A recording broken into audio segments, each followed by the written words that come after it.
நற்செய்தி வாசகம். ஒருவர் தம் வாழ்வுக்கு ஈடாக எதை கொடுப்பார்? மத்தேயு எழுதிய தூய நற்செய்தியிலிருந்து வாசகம்.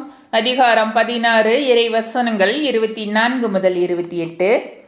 அக்காலத்தில் இயேசு தம் சீடரை பார்த்து, என்னை பின்பற்ற விரும்பும் எவரும் தன் நலம் துறந்து தம் சிலுவையை தூக்கி கொண்டு என்னை பின்பற்றட்டும்.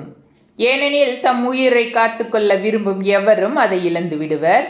மாறாக என் பொருட்டு தம்மையே அழித்துக் கொள்கின்ற எவரும் வாழ்வடைவர்.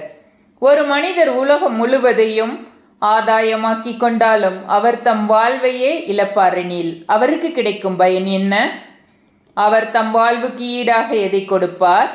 மானிட மகன் தம் தந்தையின் மாட்சியோடு தம் வானதூதர்களுடன் வரப்போகிறார். அப்பொழுது ஒவ்வொருவருக்கும் அவரவர் செயலுக்கு ஏற்ப கைமாறு அளிப்பார்.